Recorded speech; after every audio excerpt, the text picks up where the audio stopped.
Hey, it's Dr. John Terry, the Black Belt Leader, and welcome to the Black Belt Leadership Podcast, where each week I'm giving you tips, tools, insights, and resources to help you become a better version of who you are and what you do as you discover, develop, and deploy your own Black Belt leader within.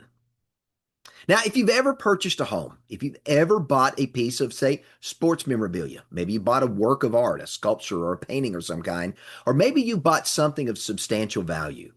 The odds are pretty high that an appraisal was involved in the process. Why? That's one of the ways you get to know the worth and the value of the object that you're purchasing. But what if, now here's the point I want to make. What if there was more to an appraisal than just worth and value of a thing? Do people also have a value? And when it comes to you and your value, who's establishing your worth and your value in the marketplace? Is it you or is it someone else? So I want to invite you to join me for the next few minutes as we have an opportunity to talk about the appraisal and we answer the question, who defines your value in the marketplace? But let's talk about where the word appraisal actually came from. If we go back in history, the English word appraise, it has its origins in 15th century Middle English. It's an adaptation of French and Latin, the French word appraiser and Latin appraeter or appretium. Now, it translates in all three languages really to set a price on or to value. Pretty straightforward. Simply put, if we're going to appraise something, we're going to put a price or a value on something or someone. Now, the earliest known real estate appraisals, and I found this interesting when I was doing some research, they date back to ancient Mesopotamia and Egypt around the year 3000 BC.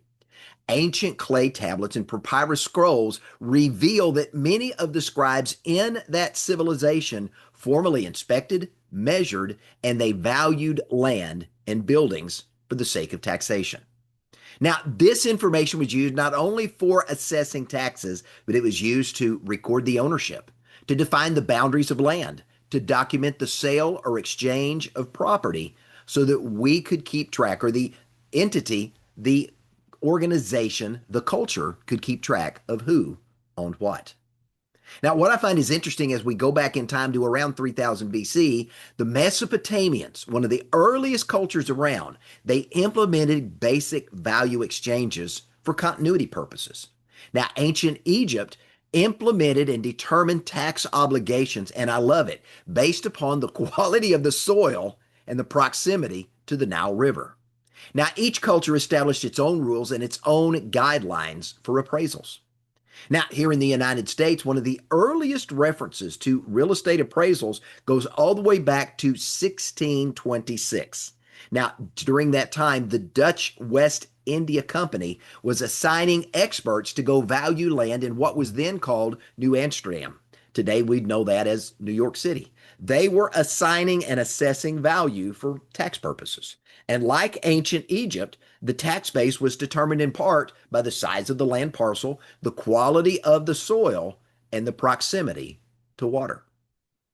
Now, fast forward a few years, we get to look at economists like Adam Smith, like David Ricardo, and Alfred Marshall. They all shaped today what we would call modern appraisal theory. They implemented a series of standards so that we had more uniform valuations of lands and buildings. So a land or a building in one state would have similar valuations looking at it in another. In 1932, the American Institute of Real Estate Appraisals was established for one reason, to standardize education and ethics.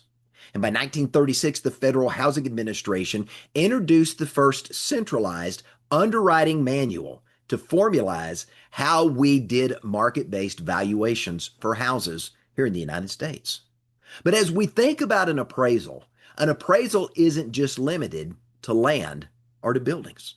The concept of evaluating workplace performance, another way that we utilize appraisal, workplace performance in appraising human value has its roots going all the way back to 19th century Scotland.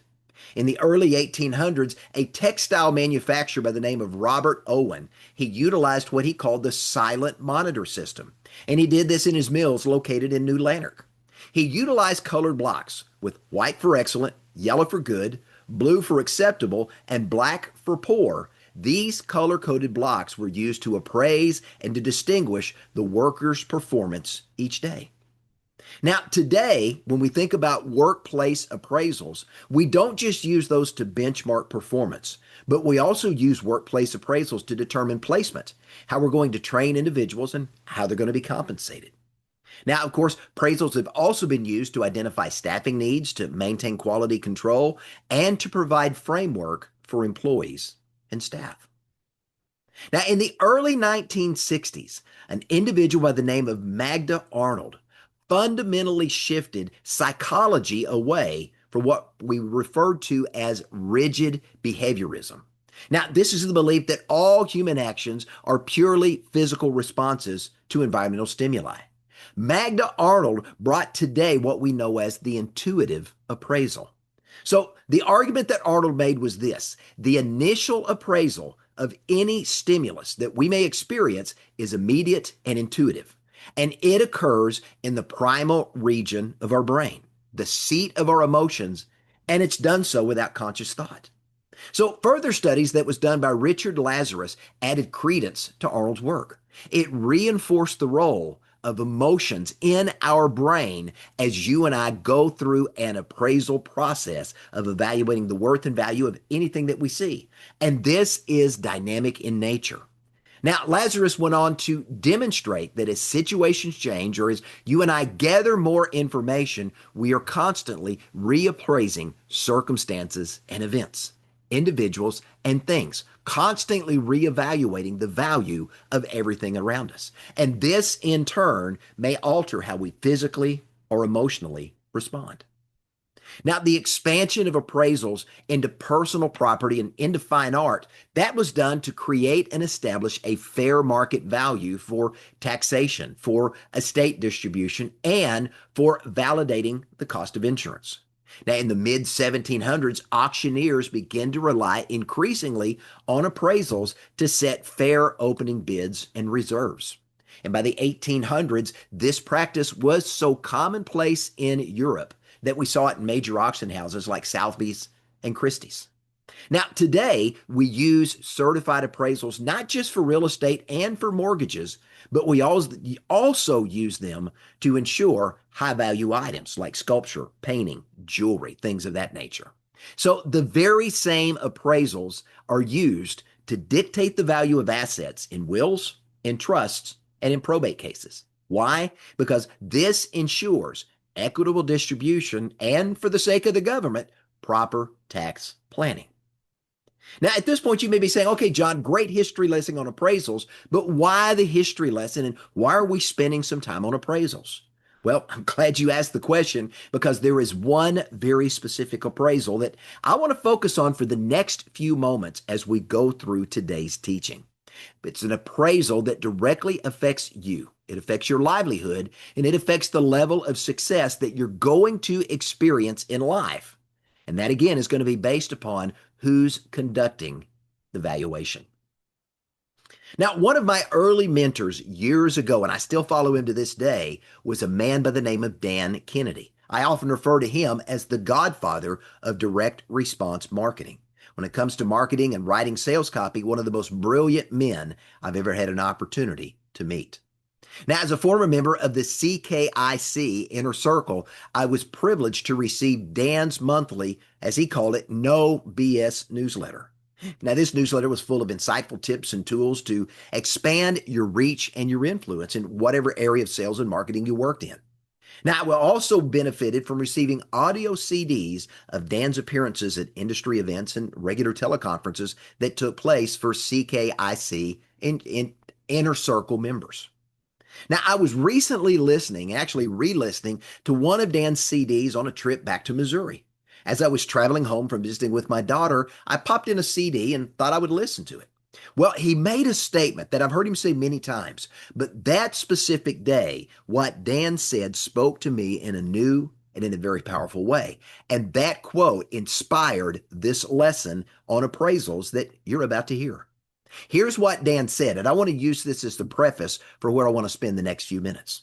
Dan said this: the marketplace takes you at your own appraisal. If you don't have the guts to ask for what you're worth, the market simply accepts you at lesser value. Think about that. If you don't have the guts to set the value for what you're worth, the market's going to accept whatever value you put. So, what are you worth? What is your value? Who's assessing your life? And more importantly, who's setting the valuation on you? Is it you or is it someone else? And if it's you, are you truly asking from the world what you're worth, what your true value is? Because if you're not, I promise you this, the marketplace is gladly going to offer you less for your expertise, your experience, and your brilliance. So for the next few moments, I really want to share with you 10 quick observations from Dan Kennedy's powerful statement I just shared with you. And as we go through this, I want to challenge you to make an honest, candid valuation of your worth and your value in the marketplace.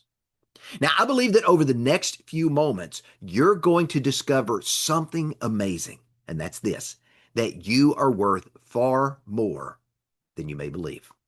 I believe it's time for a fresh appraisal. Now, the first observation from what Dan shared comes in the form of a question, and I already posed it. Who defines your value?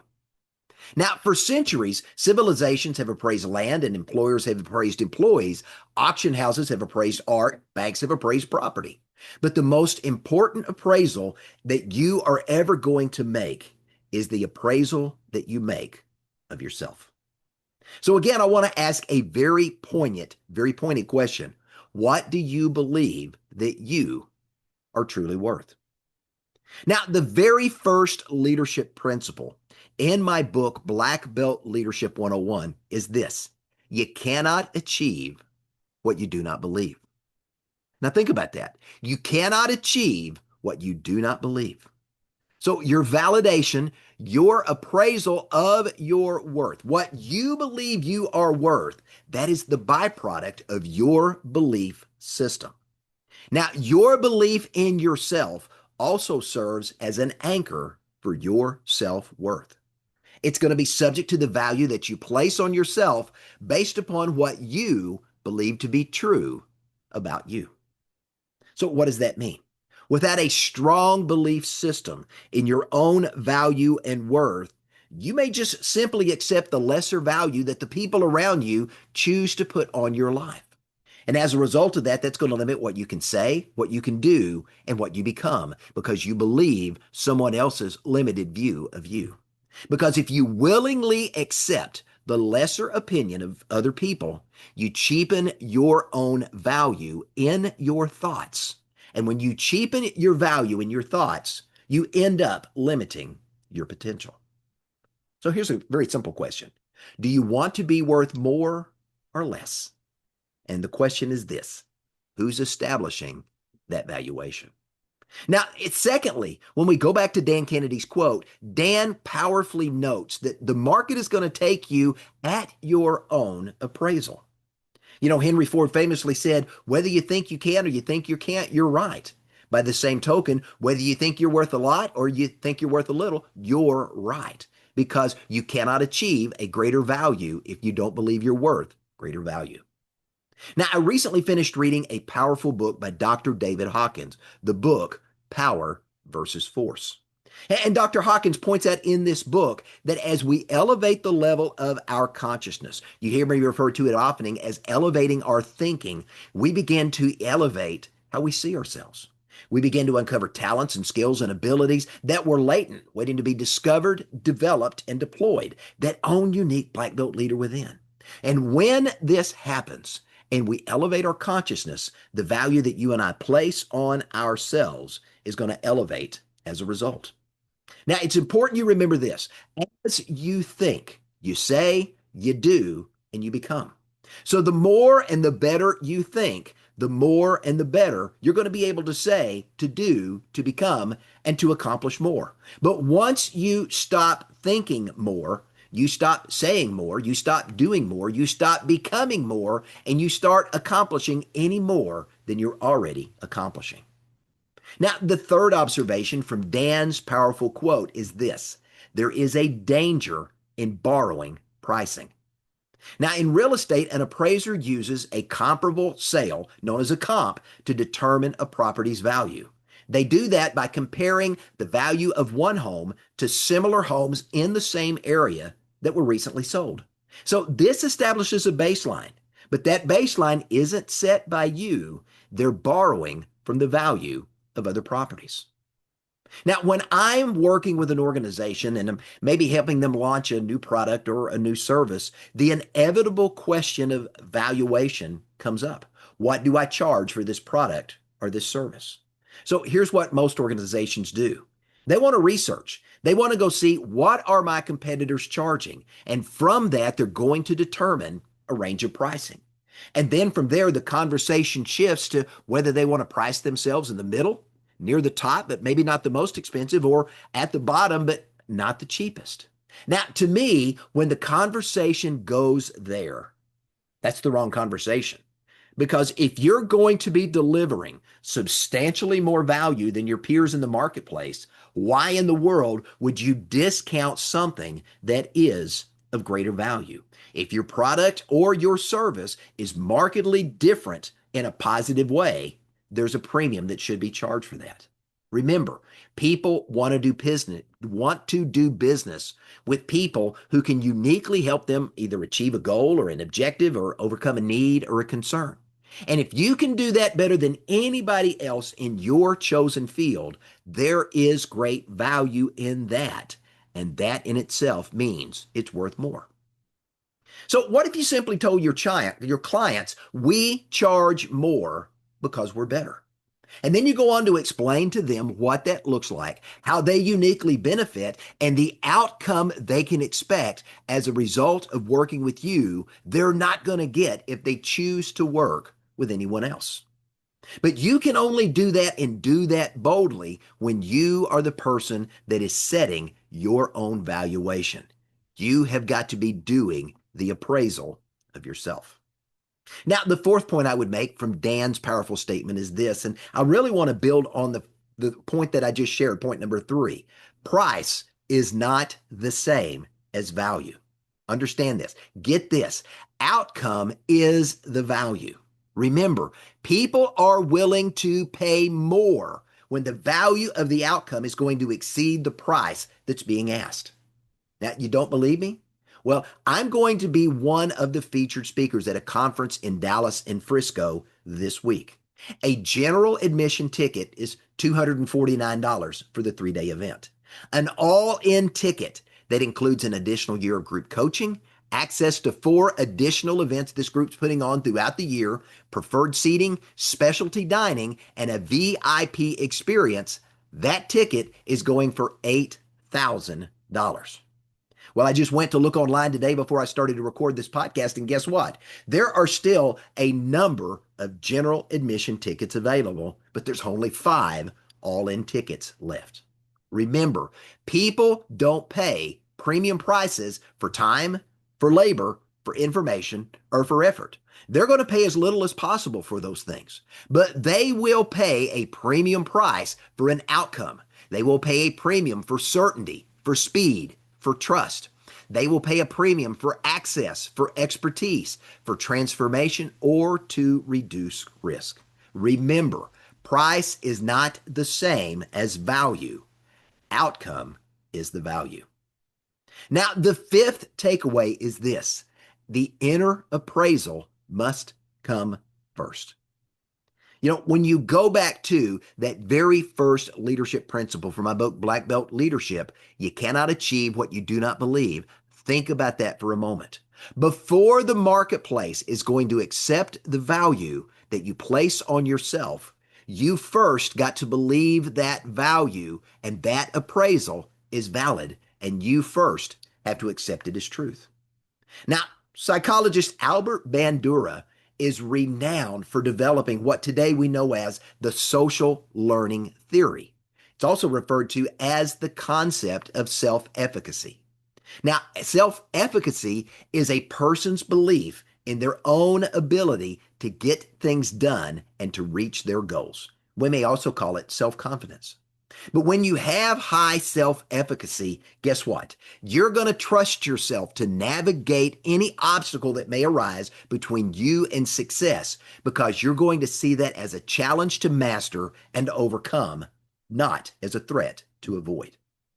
But when you believe in yourself, you possess not only the confidence to accomplish your goals, but the ability to overcome any obstacle and to influence every situation and circumstance around you in your favor so that you have a favorable outcome.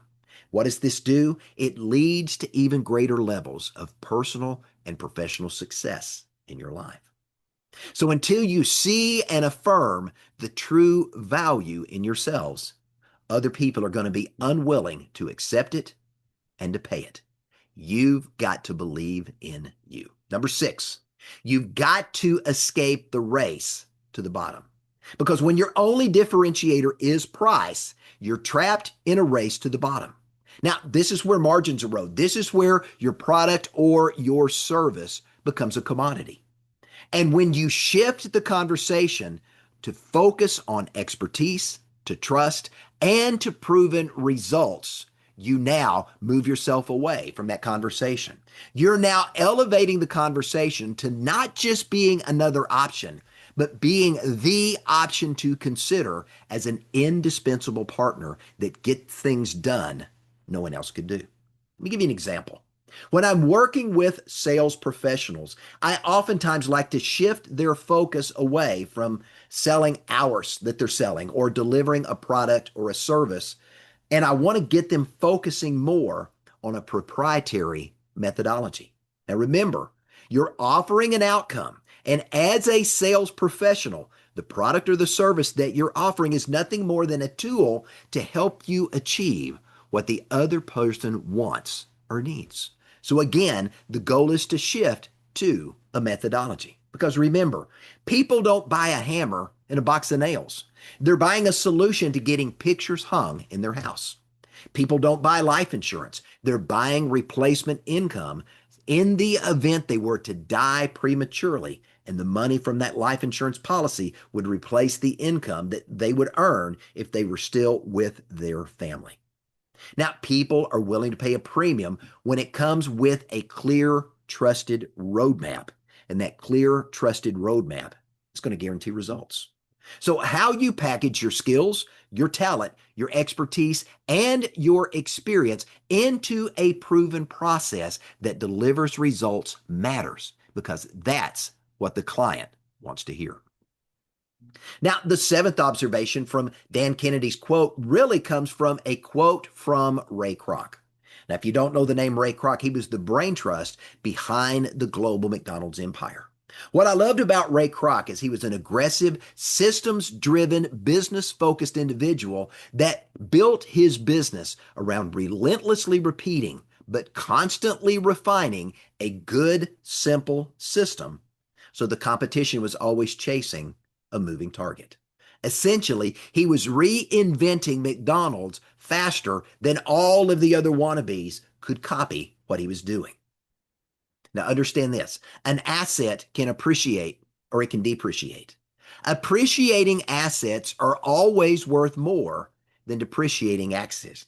Don't believe me? Drive a car off the lot and then try to resell it. It loses 20 to 30% of its value once you leave the lot. Now, you want to be an accumulating asset. To do so, you've got to commit yourself to becoming a lifelong student of learning. Because when you do that, you're going to be daily becoming a better version of who you are and what you do, and that's going to increase your value in the marketplace. Remember this, yesterday's expertise becomes tomorrow's commodity unless you keep moving forward. What got you to where you are today won't get you to where you want and need to be tomorrow, and it won't keep you where you are right now. You've got to daily become a better version of who you are and what you want to do if you want to continually have an appreciating asset that is you. And this leads me to the next observation, and that's this: movement changes the value of the appraisal. You know, Albert Einstein famously said, nothing happens until something moves. Now, we know the status quo has great power. I talk about that all the time. Status quo's mission is to keep you where you are, as you are, unchanged. And for the vast majority of the world, that's okay. But Einstein's quote highlights a fundamental truth, not only about physics, but about you and I and our personal growth journey. So whether you're referring to the physical vibration of particles in the universe, or you're taking your very first step or your very next step on a personal growth goal, remember, no change in your life can occur until you initiate movement. You've got to take action to make something happen. You know, Zig Ziglar said it well. You don't have to be great to start, but you got to start to be great. Now, the ninth observation to me is practical, and it's very direct. You must have courage to state your terms. Excuse me. You must have courage to state your terms. You know, successful people don't merely accept the terms of other people. They define the parameters under which they're going to work. Did you get that? Now, they define the parameters under which they're going to work, but they don't do it arrogantly, but they do so very clearly. They have a humble confidence in themselves, and because of that, they're able to say, this is who I am, this is what I do, these are the results I help create for you, and this is what I'm going to require in exchange. Now, to me, that is the black belt leadership principle of boldness. You find that in my book, Black Belt Leadership 101. That is leadership principle number 5. Now, the final observation, number 10, is really a return to the very first observation that we made. You've got to continually reappraise yourself, because remember, you want to be an appreciating asset, and appreciating assets over time grow in value. So you need to be regularly assessing your gifts, your talent, your ability, your expertise, your experience, your results, and your future potential. And you've got to factor all of these into your self-appraisal. My challenge is this: don't sell yourself for less than what you're worth. Remember, the marketplace is going to eventually put some valuation on you, a number that they're willing to pay. So the question is whether it's going to be based on your fear, your comparison, or your silence in declaring what you are truly worth and sharing your true value with the world, or your value is going to be based on your growth, your results, and an honest, candid appraisal of yourself. Now, going through a self-appraisal, that's not arrogance. It's stewardship. It is a disciplined act of you recognizing what's been placed in your hands, having the opportunity to develop what you have with excellence, and then presenting it to the marketplace with courage and with conviction and with clarity. This is what black belt leaders do. Hey, I'm Dr. John Terry, the Black Belt Leader. Thanks for joining me. Have a great day.